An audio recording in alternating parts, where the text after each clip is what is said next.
Hello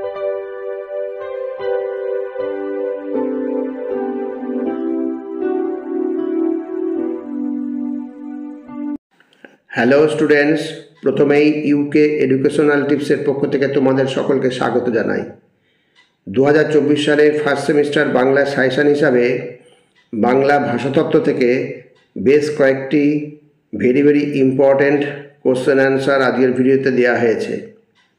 এই প্রশ্নগুলি প্রত্যেকটি তোমাদের আগামী পরীক্ষার জন্য বিশেষভাবে গুরুত্বপূর্ণ। সুতরাং স্টুডেন্টস, তোমরা প্রতিটি প্রশ্নোত্তর গুরুত্ব সহকারে লক্ষ্য করো এবং তৈরি করে নিও। আর স্টুডেন্টস, এই প্রসঙ্গে বলি, তোমরা যারা এখনও এই চ্যানেলে নতুন, তোমরা চ্যানেলটিকে সাবস্ক্রাইব করে পাশে বেল আইকনটিতে প্রেস করে অল নোটিফিকেশানে ক্লিক করো, তাহলে আমার দেওয়া পরবর্তী সাজেশনগুলো তোমার কাছে সবার প্রথমে পৌঁছে যাবে। আর তুমি যদি সেই সাজেশনগুলো ফলো করো তাহলে তুমিও নিঃসন্দেহে আগামী পরীক্ষায় ভালো রেজাল্ট করবে। যাই হোক স্টুডেন্টস, এখন আমরা আজকের সংক্ষিপ্ত প্রশ্নোত্তরগুলি দেখি। এখানে সংক্ষিপ্ত প্রশ্নোত্তর প্রত্যেকটার মান হচ্ছে 2। আজকের প্রথম প্রশ্ন হচ্ছে, ভাষা কাকে বলে? বাকযন্ত্রের সাহায্যে উচ্চারিত অর্থবোধক ধ্বনি বা ধ্বনি সমষ্টি, যার দ্বারা মানুষ তার মনের ভাব প্রকাশ করে, তাকে ভাষা বলে। নেক্সট, ভাষাতত্ত্ব কাকে বলে? কোনো একটি বিশেষ ভাষার বিচার বিশ্লেষণ ও টিকা টিপ্পনী রচনা, সেই ভাষার রহস্য ও অন্তর্শক্তির আলোচনা হলো ভাষাতত্ত্ব। ভাষাতত্ত্ব একটি ভাষার আলোচনার মধ্যে সীমাবদ্ধ থাকে, যেমন বাংলা ভাষাতত্ত্ব, হিন্দি ভাষাতত্ত্ব প্রভৃতি। নেক্সট, বাংলায় বিজ্ঞানসম্মত পদ্ধতিতে ভাষাচর্চার সূত্রপাত করেন কে? বাংলায় বিজ্ঞানসম্মতভাবে ভাষাচর্চার সূচনা করেন ডক্টর সুনীতি কুমার চট্টোপাধ্যায়। নেক্সট প্রশ্ন, ভাষাবিজ্ঞান কাকে বলে? ইংরেজি লিঙ্গুইস্টিক্সের বাংলা প্রতিশব্দ ভাষাবিজ্ঞান। ভাষাবিজ্ঞানের কাজ বৈজ্ঞানিক পদ্ধতিতে ভাষা বিশেষকে বিশ্লেষণ করা। এবার নেক্সট 5 নম্বর, ব্যাকরণ কাকে বলে? যে বিদ্যার দ্বারা কোনো ভাষাকে বিশ্লেষণ করে তার স্বরূপটি আলোচিত হয় এবং সেই ভাষার পঠনে, লিখনে এবং কথোপকথনে শুদ্ধরূপে তার প্রয়োগ করা হয়, সেই বিদ্যাকে, সেই ভাষার ব্যাকরণ বলে। নেক্সট 6 নম্বর, প্রাচীন ভারতে ভাষা বিষয়ক আলোচনাকে কি বলা হতো? প্রাচীন ভারতে ভাষা বিষয়ক আলোচনাকে বলা হতো ব্যাকরণ। নেক্সট, ভাষার ক্ষুদ্রতম উপাদান কি? ভাষাকে কিসের বাহন বলা হয়? ভাষার ক্ষুদ্রতম উপাদান ধ্বনি। ভাষাকে ভাবের বাহন বলা হয়। এবার 8 নম্বর প্রশ্ন, ভাষার 2টি বৈশিষ্ট্য লেখো। খুবই সুন্দর প্রশ্ন। ভাষার 2টি বৈশিষ্ট্য হলো, প্রথম বৈশিষ্ট্য হচ্ছে ভাষা বাকযন্ত্র থেকে সৃষ্ট একটি প্রক্রিয়া বিশেষ। আর 2 নম্বর বৈশিষ্ট্য হলো, বাকযন্ত্রের সাহায্যে আমরা যে শব্দ উচ্চারণ করি, সেই শব্দ কোনো বিষয় বা বস্তুর প্রতীক। নেক্সট 9 নম্বর, প্রাচীন ভারতের বিখ্যাত একজন বৈয়াকরণের নাম লেখো। প্রাচীন ভারতের বিখ্যাত একজন বৈয়াকরণের নাম হলো পাণিনি। নেক্সট, বাংলা ভাষার ইতিবৃত্ত কার রচনা বা কার লেখা? বাংলা ভাষার ইতিবৃত্ত মোহাম্মদ শহীদুল্লাহ এর লেখা। নেক্সট প্রশ্ন, ভাষার ইতিবৃত্ত গ্রন্থটি কার রচনা? ভাষার ইতিবৃত্ত গ্রন্থটি সুকুমার সেনের রচনা। নেক্সট প্রশ্ন, মানুষের উচ্চারিত অর্থবহ বহুজনবোধ্য ধ্বনি সমষ্টি ভাষা। ভাষার এই সংজ্ঞাটি কে কোন গ্রন্থে দিয়েছেন? এই প্রদত্ত সংজ্ঞাটি সুকুমার সেন ভাষার ইতিবৃত্ত গ্রন্থে দিয়েছেন। নেক্সট, ভাষা প্রকাশ বাংলা ব্যাকরণ গ্রন্থটির প্রণেতাকে? কত সালে প্রকাশিত হয়? ভাষা প্রকাশ বাংলা ব্যাকরণ গ্রন্থটির প্রণেতা ডক্টর সুনীতি কুমার চট্টোপাধ্যায়। গ্রন্থটি দ্বিতীয় অংশ হচ্ছে কত সালে প্রকাশিত হয়? গ্রন্থটি 1939 সালে প্রকাশিত হয়।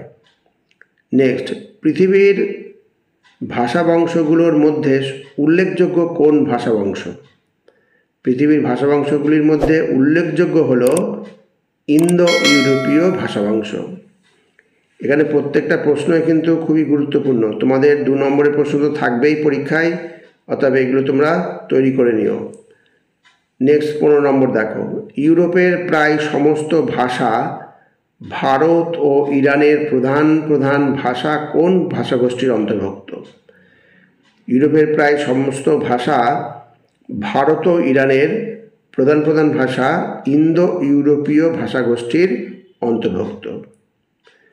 16 নম্বর দেখো, ইন্দো ইউরোপীয় ভাষাগোষ্ঠীর সবচেয়ে উল্লেখযোগ্য শাখা কোনটি? ইন্দো ইউরোপীয় ভাষাগোষ্ঠীর সবচেয়ে উল্লেখযোগ্য শাখা হলো আর্য ভাষা। নেক্সট, ইন্দো ইউরোপীয় ভাষাগোষ্ঠীর কটি শাখা ও কী কী? ইন্দো ইউরোপীয় ভাষাগোষ্ঠীর 2টি শাখা, এক হচ্ছে কেন্তুম এবং 2 হচ্ছে শতম। নেক্সট, কেন্তুম ভাষাগোষ্ঠীর প্রধান ভাষা কোনগুলি? কেন্তুম ভাষাগোষ্ঠীর প্রধান ভাষাগুলো হলো গ্রিক, লাতিন, কেল্টিক, বাল্টোস্লাভিক, ইন্দো ইরানীয় বা আর্য ভাষা। নেক্সট, আনুমানিক কবে কি নামে ইন্দো ইরানীয় ভাষাবংশের শাখা ভারতে প্রবেশ করে? আনুমানিক 1500 খ্রিস্টপূর্বাব্দে ভারতীয় আর্য ভাষা নামে শাখাটি ভারতে প্রবেশ করে। স্টুডেন্টস, এখানে তোমাদের যে প্রশ্নগুলো দেওয়া হলো, এছাড়া অন্যান্য যে ভিডিওগুলো দেওয়া আছে তোমরা প্লেলিস্ট থেকে অথবা ডেসক্রিপশন বক্স থেকে দেখে নিও। ওখানে অনেক ভালো ভালো তোমাদের বাংলার উপরে সাজেশনের উপরে প্রশ্ন উত্তর দেওয়া আছে, তোমরা অতি অবশ্যই দেখে নিও ওগুলো।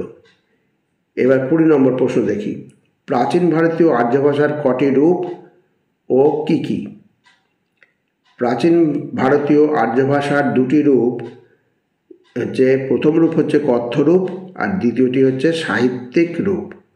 নেক্সট, ভারতীয় আর্য ভাষার প্রাচীন সাহিত্যিক রূপ কোনটি? ভারতীয় আর্য ভাষার প্রাচীন সাহিত্যিক রূপ হলো বৈদিক ভাষা। ভারতের প্রথম সাধু ভাষা কোনটি? বৈদিক ভাষার অপর নাম কি? তাহলে প্রথম অংশটার উত্তর হচ্ছে ভারতের প্রথম সাধু ভাষা হলো বৈদিক ভাষা, আর দ্বিতীয় অংশের উত্তর হচ্ছে বৈদিক ভাষার অপর নাম হলো ছান্দস ভাষা। নেক্সট 23 নম্বর, প্রাচীন ভারতীয় আর্য ভাষার কথ্য রূপটির ব্যবহার লেখো। তাহলে দেখো, এটি সেকালের শিষ্ট ভাষা, অর্থাৎ শিক্ষিত ব্যক্তির ব্যবহারের এবং লৌকিক আখ্যান উপাখ্যানের ভাষা। নেক্সট, প্রাচীন ভারতীয় আর্য ভাষার কথ্য রূপটির কটি আঞ্চলিক ভেদ ছিল ও কি কি? তা প্রাচীন ভারতীয় আর্য ভাষার কথ্য রূপটির 3টি আঞ্চলিক ভেদ ছিল, সেগুলো হচ্ছে প্রাচ্য, উদিচ্য ও মধ্যদেশীয়। নেক্সট প্রশ্ন দেখো, কথ্য রূপটির 3টি ছাড়া আরও একটি ভাগের কথা কে বলেছেন, আর ভাগটির নাম কি? কথ্য রূপটির 3টি ছাড়া আরও একটি ভাগের কথা বলেন আচার্য সুনীতি কুমার চট্টোপাধ্যায়, আর ভাগটির নাম কি? ভাগটির নাম হচ্ছে দাক্ষিণাত্য। নেক্সট, প্রাচীন ভারতীয় আর্য ভাষার নিদর্শন কি? বৈদিক যুগের ভারতীয় আর্য ভাষাই হল প্রাচীন ভারতীয় আর্য ভাষার নিদর্শন, মূলত বেদ, উপনিষদ ইত্যাদি। নেক্সট, কোন ভাষা থেকে বাংলা ভাষার উৎপত্তি? প্রাচীন ভারতীয় আর্য ভাষার বিবর্তনের ফলে বাংলা ভাষার উৎপত্তি। এবার পরবর্তী প্রশ্ন দেখো, বাংলা ভাষার কটি স্তর ও কি কি? বাংলা ভাষার 3টি স্তর, প্রাচীন বাংলা, মধ্য বাংলা এবং আধুনিক বাংলা। এই এখানে তারপরে 29 নম্বরের প্রশ্ন দেখো, আদি বাংলার সময়কাল নির্দেশ করো। আদি বাংলার সময়কাল আনুমানিক 900 খ্রিস্টাব্দ থেকে 1350 খ্রিস্টাব্দ। নেক্সট হচ্ছে আদি বাংলার নিদর্শন কি? আদি বাংলার নিদর্শন হলো চর্যাগীতি। গত ভিডিওতে দুটো বড় প্রশ্ন তোমাদের করে দেওয়া আছে, তার মধ্যে একটা প্রশ্ন বিদ্যাসাগর ইউনিভার্সিটির খুবই কাজে লাগবে, বাংলা ভাষার উদ্ভবের ইতিহাসটা, ওটা তোমরা পড়ে রেখো। বাংলা ভাষা যেহেতু কীভাবে বাংলা ভাষার উৎপত্তি হয়েছে, ওটা বড় প্রশ্ন হিসেবে তোমাদের কাজে লাগবে। অতএব ওই ভিডিওর থেকে ওই প্রশ্নের উত্তরটা তোমরা তৈরি করে নিও। যাই হোক স্টুডেন্টস, ভিডিওটি যদি ভালো লাগে অবশ্যই সাবস্ক্রাইব করো, এর সাথে একটা লাইক দিও এবং তোমার ফ্রেন্ডসদের মধ্যে ভিডিওটি শেয়ার করো। তাহলে স্টুডেন্টস আজকে এখানেই শেষ করি। তোমরা সকলে ভালো থেকো, সুস্থ থেকো। Thank you very much.